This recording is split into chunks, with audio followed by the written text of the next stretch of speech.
O Brasil precisa corrigir esses dois problemas se quiser ser hexa. O primeiro gerou o gol de Marrocos. Eu estou falando da marcação individual do Brasil.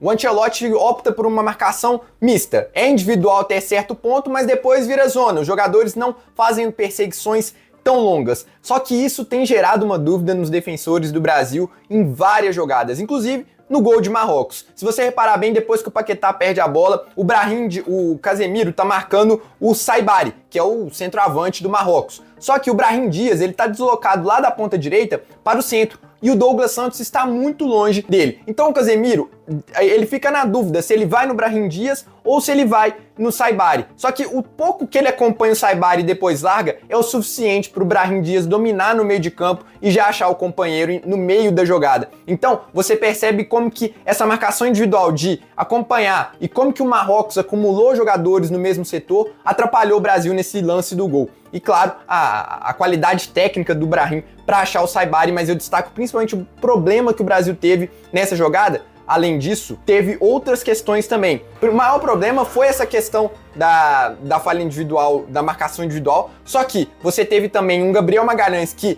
tentando antecipar a jogada, ele nem vê o Saibari descolando do Casemiro e infiltrando no meio dele do Marquinhos. Por quê? Porque ele já tá vendo o Marquinhos correndo lá da ponta direita e ele já tá querendo antecipar para ficar mais próximo do lateral marroquino. No meio disso, ele já perfila o corpo totalmente errado, porque se ele vê o Saibari, ao invés dele virar o corpo lá para a esquerda, ele vira o corpo para dentro. E isso influencia totalmente no resultado final, porque ele não consegue acompanhar o Saibari. Então, tudo isso gera o gol do Marrocos e, além disso, claro, a falha do Alisson no gol, porque ele saiu da área. Se ele fica na área, ele ganha um espaço maior para poder marcar, para poder usar as mãos. E isso dificultaria a vida do marroquino, do Saibari, que precisaria ou cavar um pouco mais alto, ou então chutar a lateral, e o Alisson teria muito mais chance, então uma ação precipitada do goleiro. Mas voltando no erro, que é o tema principal desse vídeo, além desse erro aqui da marcação individual, tem outro que eu destaquei na capa que é até mais relevante, mas eu quero destacar também aqui alguns erros individuais que aconteceram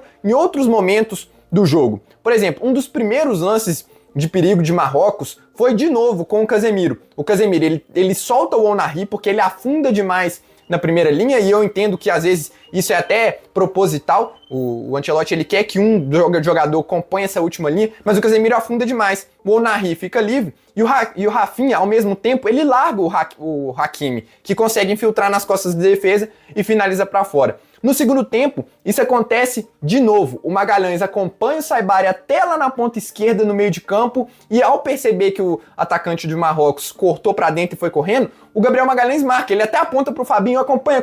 Só que o Fabinho não acompanha, e nisso o Marrocos ganha superioridade numérica de novo. Então, no mínimo, 3 jogadas de perigo o Marrocos gerando essa dúvida na marcação individual. Por quê? Porque a marcação do Brasil não estava assertiva nesse sentido, de conversar, de trocar. Essa troca do Brasil estava muito demorada, e também porque Marrocos era um dos principais times que poderiam gerar esse tipo de problema para o Brasil. Por quê? É um time muito móvel, é um time que acumula jogadores no mesmo setor, então gera essa dúvida o tempo inteiro. O Brahim, por exemplo, ele não ficava na ponta, ele cortava para dentro. E aí, o Douglas Santos acompanhava ou ele segurava a posição dele? A mesma coisa com o Saibari, o Marquinhos, ele acompanhava o Saibari, o Magalhães, ou deixava para os volantes? E aí eles se acumulavam tanta gente ali no setor do meio de campo que ficava essa dúvida entre os jogadores do Brasil.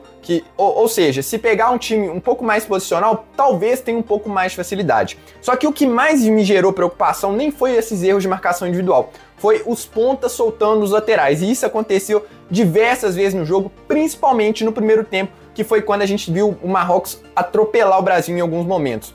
E principalmente com Rafinha e Paquetá, que foram os jogadores mais responsáveis por fazer essas coberturas. Nos primeiros 15 minutos, o Paquetá do lado direito e o Rafinha do lado esquerdo, e depois o Rafinha do lado direito e o Paquetá do lado esquerdo. E aí eu cito, por exemplo, aos 8 minutos, o Rafinha simplesmente esquece o Hakimi. Esquece, além daquela jogada, né?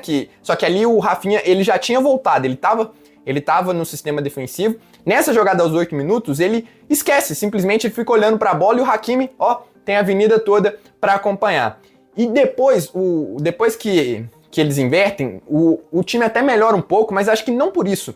Até ajuda, mas se você ver, o Hakimi ainda tem 2 chances de subir totalmente solto lá do lado esquerdo. Por quê? Porque o Paquetá estava tão por dentro que não dava tempo dele voltar lá para pegar a marcação do Hakimi. E isso é um cobertor curto do futebol. Ao você ter o Paquetá como um desses pontas, ele, ao mesmo tempo que ele é o responsável por circular por dentro e ajudar o Brasil na construção de bola, ao mesmo tempo o time fica vulnerável no setor que o Paquetá está. Porque não dá tempo. Se ele tá, pensa comigo, se ele tá correndo pro meio para receber a bola ali, para ajudar na organização do jogo, como que o Paquetá vai voltar lá na ponta esquerda ou na ponta direita, como foi no começo do jogo, para marcar o lateral?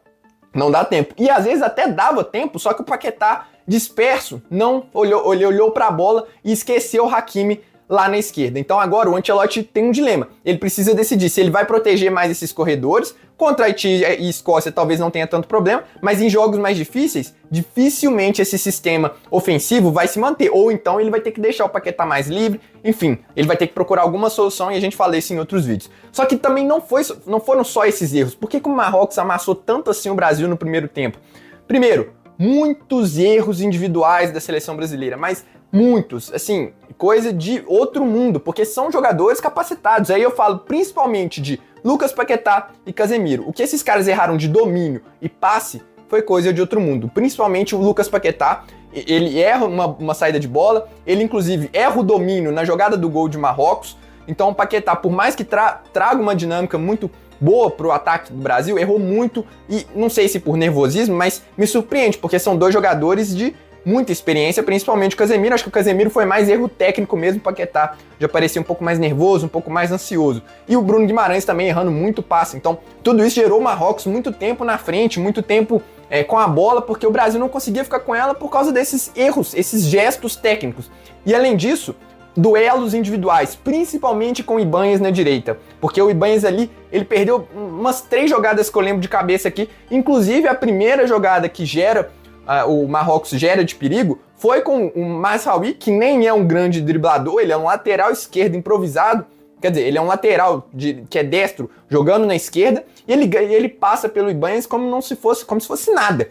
Então, essa perda de duelos do Ibanez, chegando atrasado, tomando dribles, que eu acho que até bobos, assim, não bobos, mas que um lateral de maior repertório conseguiria defender, isso também gerou uma superioridade numérica para Marrocos o tempo inteiro. Então, somando tudo isso, você tem 30 minutos desastrosos e aí depois o Brasil melhora. Mas o que melhorou no segundo tempo?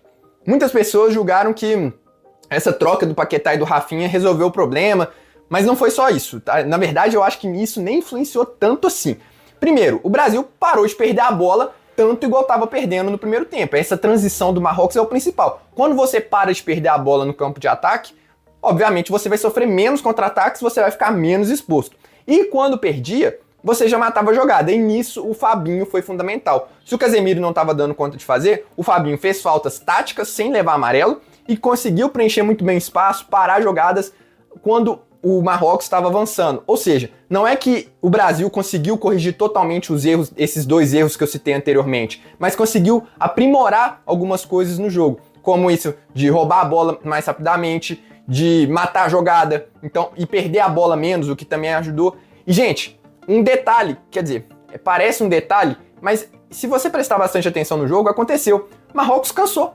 E isso ajudou muito o Brasil nessa recomposição defensiva. Até porque no segundo tempo, além da entrada do Fabinho e do Danilo, o Ancelotti ainda colocou Matheus Cunha e Luiz Henrique, que foram os pontas que fizeram esse corredor muito mais vezes e ajudaram muito mais o Brasil a recompor isso no segundo tempo.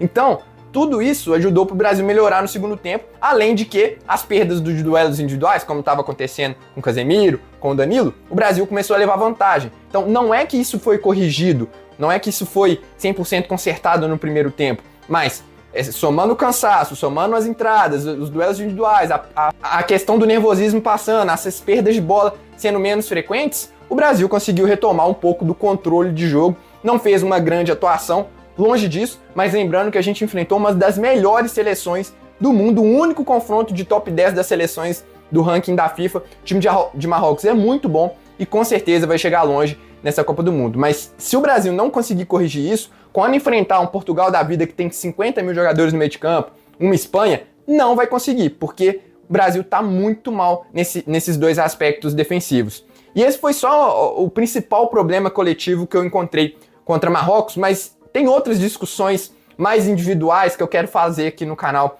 nos próximos dias, como por exemplo, essa disputa Casemiro e Fabinho. Será que tá na hora do Fabinho ser titular?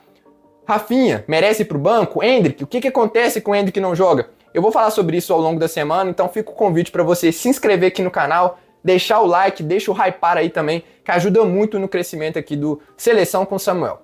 Eu vou nessa, um abraço e até a próxima.